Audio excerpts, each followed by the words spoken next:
Hello and welcome to SKP shots. Punjab Kings ఇవాళ గెలిచి ఎస్ఆర్హెచ్కి చాలా గుడ్ న్యూస్ అనేది అందించారు. ఎందుకంటే రేపు సాయంత్రం జరగబోయే ఎస్ఆర్హెచ్ జీటీ మ్యాచ్లో ఎస్ఆర్హెచ్ కనుక గెలిస్తే వాళ్ళు క్వాలిఫై అవ్వడం మాత్రమే కాదు, నెట్ రన్ రేట్ పరంగా కూడా వాళ్ళు పైకి వెళ్తారు. ఎందుకంటే ఆర్ఆర్ది +0.27 ఉంది, ఎస్ఆర్హెచ్ది +0.41 ఉంది. సో ఈ మ్యాచ్లో ఏం జరిగింది, ఎందుకు ఆర్ఆర్ కాస్త డౌన్వర్డ్ స్లోప్లో ఉన్నారో let's get start.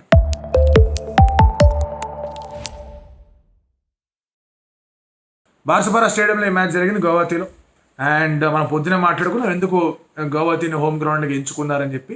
So pitch విషయానికి వచ్చేసిన తర్వాత టాస్ గురించి మాట్లాడుతూ ఉన్నప్పుడు సంజు శాంసన్ ఫెల్ట్ దట్ ఇది ఒక good wicket to bat. And in fact pitch report చూసినప్పుడు కానీ లేదా పిచ్ రిపోర్ట్ మనం విన్నప్పుడు కానీ it looked a good surface. కానీ బాల్ హోల్డ్ అవుతూ రావడం, కాస్త సర్ఫేస్ నుంచి హెల్ప్ అనేది ఉండడం, అండ్ చాలా స్లోగా బాల్ బ్యాట్ మీదకి వచ్చేసరికి స్ట్రోక్స్ ఆడడం కష్టమైంది. అండ్ బట్లర్ లేడు కాబట్టి టామ్ కాట్మోర్ని తెచ్చుకున్నారు. యశస్వి జైస్వాల్ స్టార్టింగ్లో గట్టి 4 కొట్టాడు, కానీ Sam Curran was able to swing the ball. చాలా గట్టిగా స్వింగ్ తిరిగింది, దాదాపు 1.5 degrees స్వింగ్ తిరిగింది ఆ నెక్స్ట్ బాల్. ఆ తర్వాత 0.5 degrees స్వింగ్ తిరిగింది, అవే ఫ్రమ్ బాడీ ఆడాల్సి వచ్చింది, ఇన్సైడ్ ఎడ్జ్ వికెట్ ఎగిరింది. తర్వాత మీరు అబ్జర్వ్ చేయండి, పవర్ ప్లేలో they are not getting a proper start. అక్కడ చాలా కష్టపడుతూ వచ్చాడు తను ఫుల్గా. Tom Cadmore was struggling. Sanju Samson ఎక్కువ స్ట్రైక్ రాలేదు, టామ్ కాట్మోర్ స్ట్రగుల్ అవుతున్నాడు, స్కోర్ అనేది ముందుకెళ్ళట్లేదు. Then he got out. Sanju Samson ఒక స్లోర్ డెలివరీ వచ్చింది, పాయింట్ నుంచి కొడదాం అనుకున్నాడు, అనుకున్నంత పేస్లో బాల్ రాలేదు, దానివల్ల ఎలివేషన్ అనేది లభించలేదు, అతను అవుట్ అయిపోయాడు. దెన్ అశ్విన్ కేమ్, రియాన్ పరాగ్ అశ్విన్ ఆడుతుంటే అశ్విన్ వచ్చి కొట్టాడు గట్టిగా, 2-3 గట్టి షాట్లు కొట్టాడు, స్కోర్ బోర్డ్ని ముందుకు కదిలించగలిగాడు. అండ్ దెన్ ఆ తర్వాత మళ్ళీ ఫ్లరీ ఆఫ్ వికెట్స్ పట్టాయి, ధ్రువ్ జురేల్ కూడా అవుట్ అయిపోయాడు. ఏంట్రా ఇది ఇలా అయిపోతుంది అన్నప్పుడు they were forced to use a batting substitute, Donovan Ferreira. So ఇది ఇందాకే మనం పొద్దున కూడా మాట్లాడుకున్నాం, టీమ్ కాంబినేషన్ అనేది సరిగ్గా లేకపోతే ఇలాంటివి వస్తాయి, ఇలాంటివి చవి చూడాల్సి వస్తుంది. ఎస్, మీరు ట్రస్ట్ చేయొచ్చు మీ ఇండియన్ యంగ్స్టర్స్ని, మీ బ్యాటర్స్ని మీరు ట్రస్ట్ చేయొచ్చు, కానీ you need to have a proper balance. ఆ ప్రాపర్ బ్యాలెన్స్ ఉన్నవాళ్ళు వాళ్ళు ఏమీ చేయలేకపోయారు. You could see overseas batters ఉన్నా కూడా ఏమీ చేయలేకపోయారు. And then they had to go to Donovan ఫెరేరా.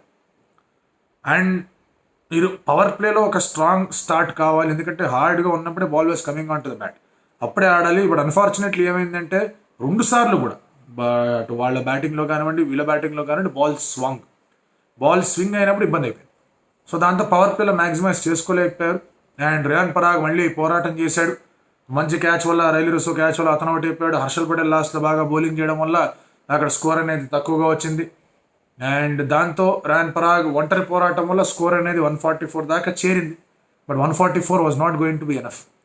ఈ పిచ్ స్లో వికెట్టే, స్ట్రోక్స్ ఆడడం కష్టమే కాదనట్లేదు, కానీ it look like 165-170 wicket. And RR దగ్గర ఉన్న ఫైర్ పవర్కి వాళ్ళు ఆడిన ఆటకి ఖచ్చితంగా వాళ్ళ 165-170 రీచ్ అవ్వాల్సింది. సో వాళ్ళ ఇన్నింగ్స్లో పెద్ద బ్రేక్ ఎక్కడ పడింది, సంజు వికెట్ దగ్గర పడింది.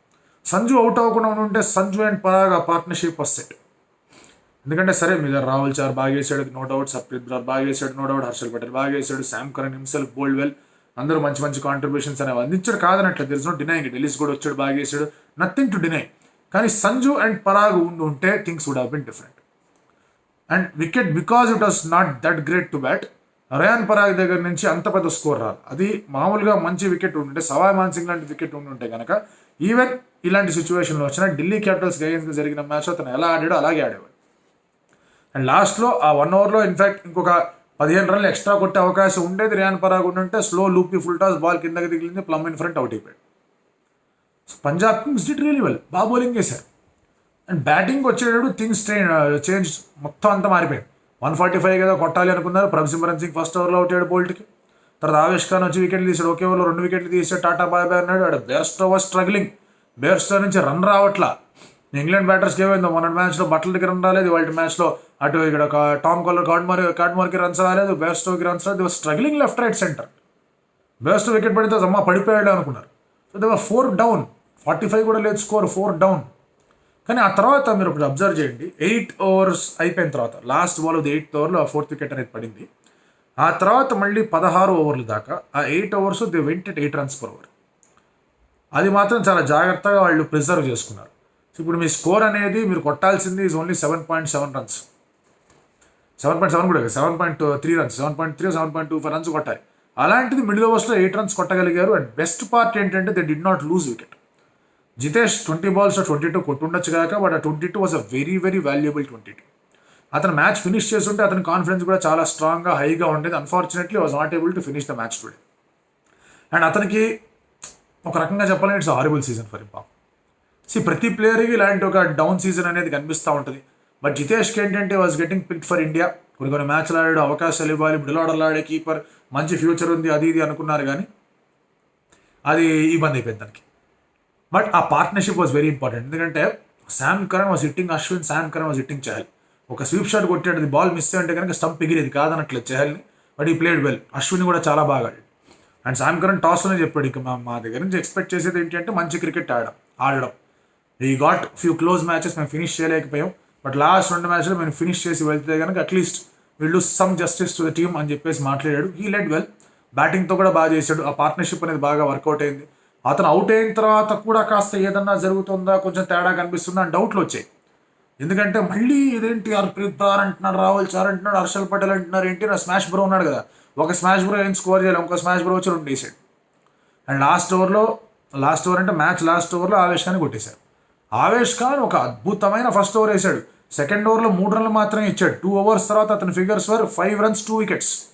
ఆ 2 wickets ఒకే ఓవర్లో తీశాడు. అది ఇంపార్టెంట్ వికెట్ తీశాడు. శశాంక్ సింగ్ వికెట్ కూడా ఉంది, ఎల్బిడబ్ల్యూ డకౌట్ అయిపోయాడు అతను. 144ని వీళ్ళు కట్టడి చేస్తున్నారు, వీళ్ళు ఆపేస్తున్నారు, వీళ్ళు ఎలాగైనా సరే గెలిచేస్తున్నారు అని చెప్పేసి ఆలోచన వచ్చిన తర్వాత శామ్ కరణ్ అడ్డు నిలబడ్డాడు. అండ్ శామ్ కరణ్ మ్యాచ్ని గెలిపించడం అనేది Punjab Kings will like it, Punjab Kings fans will like it, వాళ్ళ ఓనర్స్ వాళ్ళ యాజమాన్యానికి అందరికీ కూడా బాగా అనిపిస్తుంది. అండ్ ఒక రకమైన చిన్న హోప్ అంటే రైట్ మనం మంచి టీమే పిక్ చేసాం, బట్ ఈ యొక్క సీజన్లో కొన్ని క్లోజ్ మ్యాచెస్ ఓడిపోవడం, హైదరాబాద్తో 2 runs ఓడిపోవడం, గుజరాత్లో లాస్ట్ ఓవర్లో ఓడిపోవడం, ముంబైతో దగ్గర దాకా వచ్చి ఓడిపోవడం, ఇవన్నీ వాళ్ళకి కనిపిస్తూ వచ్చాయి. కాబట్టి దే ఫీల్ ఓకే ఫైన్, క్లోజ్గా వచ్చి ఓడిపోయాం కదా. ఆర్ఆర్తో కూడా ఒక మ్యాచ్ చాలా క్లోజ్గా ఓడిపోయాం మొదటి జరిగిన మ్యాచ్లో. ఇలా 4-5 మ్యాచ్లు చాలా క్లోజ్గా ఓడిపోయాం. లేదంటే కనుక things would have been different. ఆ 5 మ్యాచ్లు అట్లీస్ట్ 3 మా వైపు తిరిగినా, 2 మా వైపు తిరిగినా థింగ్స్ వుడ్ హావ్ చేంజ్డ్ కదా. ఇంకొక 4 పాయింట్లు ఎక్స్ట్రా ఉండేవి కదా మా దగ్గర. అవే గేమ్స్ ఎంత బాగా ఆడారు చూడండి. కేకేఆర్లో ఓడించారు, చెన్నైని చెపాక్లో ఓడించారు, ఇప్పుడు రాజస్థాన్ వారస్పర్ వాళ్ళు హోమ్ గ్రౌండ్ కదా అక్కడ ఓడించారు వెళ్ళి. So they doing exceedingly well. అంత రీతిలో వాళ్ళ పర్ఫార్మెన్స్ అనేది కనిపిస్తుంది. So there is only denying the fact that వాళ్ళ టీం అనేది సరిగ్గా లేదని. ఎస్, కొన్ని బ్యాలెన్స్ ఇష్యూస్ ఆ టీంలో కనిపిస్తూ వచ్చాయి. ఆ బ్యాలెన్స్ ఇష్యూని వాళ్ళు సార్ట్ చేసుకోవడానికి వాళ్ళకి ఇబ్బంది అయింది. అండ్ దానివల్ల వాళ్ళు వెనకబడ్డారు. అందులో డౌటే లేదు. Still they could have handle it much better. వాళ్ళు లివింగ్స్టన్ ఆడుతున్నకుంటే అతని ఫామ్లో లేకపోవడం, అతనికి ఇంజరీ అయిపోయి పక్కకి వెళ్ళిపోవడం జరిగింది. బేర్స్తో కొన్ని మ్యాచెస్ సరిగా ఆడలేదు, అతను పక్కన పెట్టాల్సి వచ్చింది.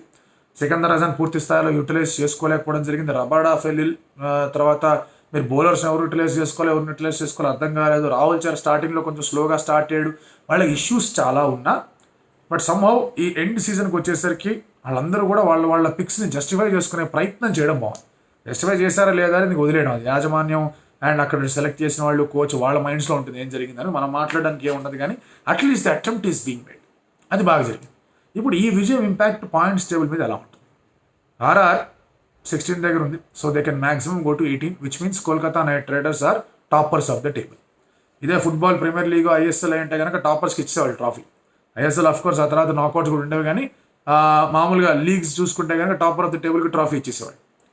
సో ఆ టేబుల్ టాపర్ ట్రాఫీ ఒకటి ఇంట్రడ్యూస్ చేస్తే ఇంకా బాగుంటుంది, ఇంకా కాంపిటీషన్ ఇంటెన్స్గా ఉంటుంది. 10 టీంలు అయ్యాయి కాబట్టి. బట్ ఎనీవే దాని గురించి మనం తర్వాత మాట్లాడదాం. And RR can maximum go to 18.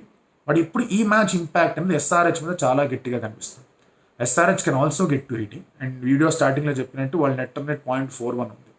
And SRH 2 మ్యాచ్లు గెలిస్తే 0.41 కన్నా పైనే ఉంటుంది నెట్ రన్ రేట్.